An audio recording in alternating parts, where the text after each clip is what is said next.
brought to you by Silver Pumps. Top quality और consistent performance के लिए सिर्फ सिल्वर पंप्स नाम याद रखना।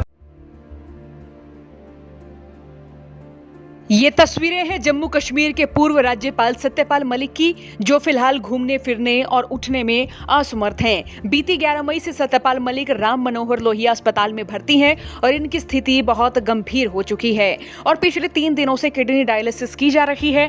सत्यपाल मलिक अपनी नासाज सेहत से उभरने की कोशिश बीते काफी समय से कर रहे हैं और इसी बीच गुरुवार को सीबीआई ने भ्रष्टाचार के मामले में सत्यपाल मलिक और 6 अन्य लोगों के खिलाफ चार्जशीट दाखिल की है। नासाज सेहत में सत्यपाल मलिक से मिलने के लिए कई नेता अस्पताल पहुंच रहे हैं, तो इसी बीच शनिवार को राहुल गांधी सत्यपाल मलिक का हालचाल जानने अस्पताल पहुंचे और इसके बाद एक्स प्लेटफॉर्म पर लिखा कि आज राम मनोहर लोहिया अस्पताल में जम्मू कश्मीर के पूर्व राज्यपाल सत्यपाल मलिक जी से मिलकर उनका हालचाल जाना। मैं उनके जल्द स्वस्थ होने की आशा करता हूं। सत्य की इस लड़ाई में मैं उनके साथ खड़ा हूं। तो वहीं राहुल गांधी की मुलाकात के बाद सत्यपाल मलिक अपनी प्रतिक्रिया एक्स प्लेटफॉर्म के माध्यम से देते हुए कहते हैं कि राहुल गांधी जी, आपका बहुत बहुत आभार। मैं जल्द ही स्वस्थ होकर लौटूंगा। जो सत्य और संघर्ष की लड़ाई में लड़ रहा हूं, वही लड़ाई आप लड़ रहे हो। आप भी इसी तरह देश की आवाज उठाते रहे। तो इसी बीच राजस्थान विश्वविद्यालय छात्र संघ अध्यक्ष निर्मल चौधरी भी सत्यपाल मलिक से मुलाकात करने अस्पताल में पहुंचे। निर्मल चौधरी ने सत्यपाल मलिक से हुई मुलाकात के बारे में एक्स प्लेटफॉर्म पर लिखा कि आज दिल्ली के राम मनोहर लोहिया अस्पताल में गंभीर स्वास्थ्य स्थिति के कारण भर्ती पूर्व राज्यपाल और किसानों की अटूट आवाज श्री सत्यपाल मलिक जी से मुलाकात कर उनकी कुशलक्षेम जानी। श्री राहुल गांधी जी ने भी आज मलिक साहब से मुलाकात की और उनको आश्वस्त किया कि पूरे देश की किसान कौम और कांग्रेस परिवार उनके इस मुश्किल दौर में उनके साथ खड़ा है और भाजपा सरकार की प्रताड़ना के सामने हम झुकने वाले नहीं हैं। ऐसे नाजुक समय में भाजपा सरकार के इशारे पर सीबीआई द्वारा उनके खिलाफ चार्जशीट दाखिल करना अमानवीय और शर्मनाक कृत्य है। यह उनकी सच्चाई, साहस और निष्ठा को दबाने का एक कुत्सित प्रयास है। ये कदम उनके दृढ़ संकल्प को कभी कमजोर नहीं कर सकता।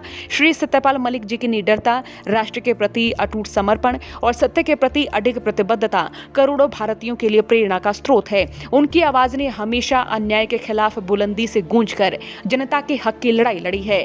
हम ईश्वर से प्रार्थना करते हैं कि वे शीघ्र स्वस्थ होकर पुनः उसी जोश, जज्बे और निर्भीकता के साथ देश की सेवा में अपना अमूल्य योगदान दें। तो वहीं निर्मल चौधरी से मुलाकात के बाद सत्यपाल मलिक एक्स प्लेटफॉर्म पर लिखते हैं कि आज आप युवाओं से मिलकर शरीर में वही जोश और हिम्मत आ गई जो किसान मसीहा चौधरी चरण सिंह के समय मेरे भीतर थी। मैं जल्द ही स्वस्थ होकर जनता के बीच जाऊंगा और बेरोजगार युवाओं और किसानों के मुद्दे निरंतर उठाऊंगा।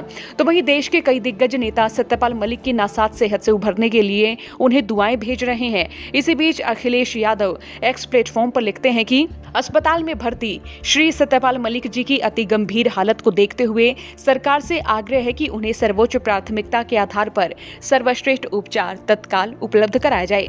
तो वहीं राजस्थान कांग्रेस अध्यक्ष गोविंद सिंह डोटासरा भी एक्स प्लेटफॉर्म पर लिखते हैं कि पूर्व राज्यपाल सत्यपाल मलिक जी के स्वास्थ्य की खबर सुनकर अत्यंत चिंतित हूं। ईश्वर से उनके शीघ्र स्वस्थ होने की प्रार्थना करता हूं। हालांकि जिस मामले पर सत्यपाल मलिक के खिलाफ चार्जशीट दाखिल की है वो 2200 करोड़ रुपए की लागत वाली कीरू जल विद्युत परियोजना के सिविल वर्क्स के ठेकों में कथित करप्शन से जुड़ा मामला है। 23 अगस्त साल 2018 से 30 अक्टूबर 2019 के बीच जम्मू कश्मीर के राज्यपाल रहे सत्यपाल मलिक ने यह दावा किया कि उन्हें गवर्नर रहते हुए परियोजना से संबंधित 2 फाइलों की मंजूरी देने के लिए 300 करोड़ रुपए की रिश्वत पेशकश की गई थी। सीबीआई ने अपनी जांच में पाया कि इस प्रोजेक्ट के ठेके में गड़बड़ी हुई है। तो वहीं शनिवार को सुबह सत्यपाल मलिक एक्स प्लेटफॉर्म पर ये बताते हैं कि नमस्कार साथियों, आप सभी के आशीर्वाद और दुआओं से मेरी तबीयत में कल रात में कुछ सुधार हुआ है। जैसे ही आप लोगों को मेरे बीमार होने का पता चला तो बहुत से शुभचिंतकों के फोन आए। जल्दी स्वस्थ होकर आपके बीच लौटूंगा। यानी कह सकते हैं कि सत्यपाल मलिक अस्पताल से जल्द लौट सकते हैं क्योंकि उनकी सेहत में सुधार हो रहा है। हालांकि सवाल ये भी है कि क्या उनकी मुश्किलें बढ़ने वाली हैं, ये तो खैर वक्त ही बताएगा। आपका क्या सोचना, कमेंट बॉक्स में राय लिखें। ब्यूरो रिपोर्ट, हरियाणा तक।